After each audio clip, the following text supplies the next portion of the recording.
आज मैं आपको राममूर्ति जी की ताकत के वे 4 रहस्य बताने वाला हूँ जिनके कारण राममूर्ति जी में इतना अधिक बल आ गया था कि वे 2-2 मोटरे रोक लेते थे, हाथी को छाती पर चढ़ा लेते थे और 50 मनुष्यों से लदी हुई गाड़ी देह पर से उतरवा देते थे। अब सवाल यह उठता है उनके अंदर इतना बल आया कैसे? तो उनके इस बल का राज था प्राणा शक्ति। यदि आप अपनी प्राणा शक्ति बढ़ा लेते हैं तो आप भी यह सब कर सकते हो। तो चलिए जानते हैं राममूर्ति जी की ताकत के वे 4 रहस्य प्राण शक्ति बढ़ाने के विषय में। यजुर्वेद का एक मंत्र है प्राणम न वीर्यम नसी। इसका अर्थ है नाक में प्राण शक्ति और वीर्य बढ़ाओ। कुछ समझ आया? चलो इसे आसान शब्दों में समझाता हूँ। जो हमारी प्राण शक्ति है उसका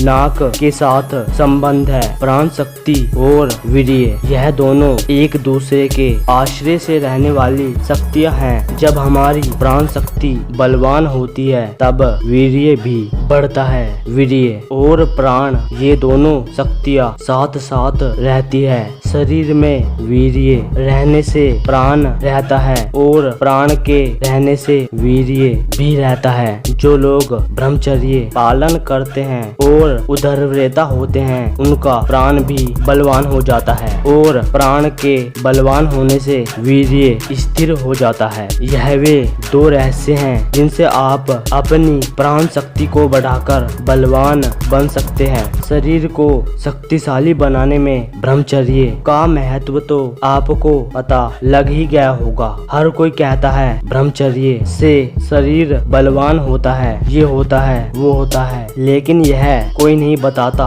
कैसे होता है। आज पता लग गया होगा। अब वीर्य को बढ़ाने के लिए आपको जितना हो सके देसी गाय का देसी घी खाना है। इसके अलावा आपको कुछ भी एक्स्ट्रा लेने की आवश्यकता नहीं है। प्राणायाम करने वाले व्यक्ति को देसी गाय का घी अवश्य खाना चाहिए। यह हो गया एक रहस्य प्राण शक्ति बढ़ाने का। दूसरा रहस्य है शक्तिशाली फेफड़े। आपके फेफड़े जितने अधिक शक्तिशाली होंगे आप उतने ही अधिक बलवान बनेंगे। फेफड़ों को शक्तिशाली बनाने के लिए आपको लगानी है राममूर्ति दंड और हाँ बैठक भी जरूर लगाए। आप जितनी अधिक गहरी श्वास लेंगे आप उतने ही अधिक बलवान बनते जाएंगे। फेफड़ों को शक्तिशाली बनाने के लिए केवल दंड ही काफी है, लेकिन बैठक इसलिए है क्योंकि यदि प्राण शक्ति पैरों के भागों में सही से नहीं जाएगी तो आपके पैर कमजोर ही रह जाएंगे। शरीर में प्राण शक्ति बढ़ाने का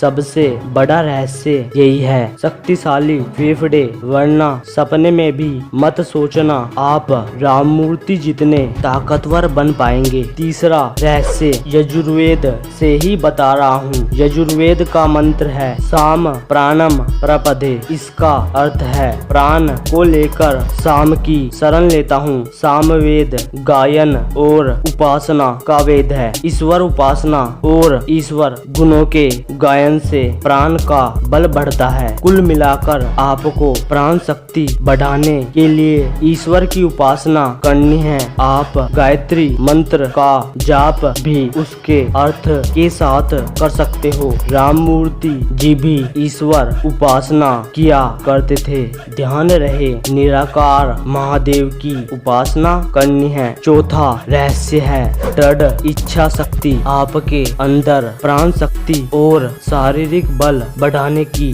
दृढ़ इच्छा शक्ति होनी चाहिए। तभी आप ज्यादा से ज्यादा प्राण शक्ति को बढ़ाकर उससे अपनी इच्छा अनुसार कार्य करा सकते हो। एक बार 2 बैल सड़क के बीच लड़ रहे थे। स्वामी दयानंद सरस्वती जी ने प्राणायाम भरकर उन दोनों बैलों के सींगों को पकड़कर उन्हें अलग कर दिया। यह प्राण शक्ति की ही ताकत थी जिसे स्वामी दयानंद सरस्वती जी ने अपनी छाती और भुजाओं में संकल्प शक्ति द्वारा भेजकर बैलों को अलग कर दिया था। अगर आपने दंड की वीडियो नहीं देखी तो यह वीडियो देखो, वरना यह वीडियो देखो। हर हर महादेव।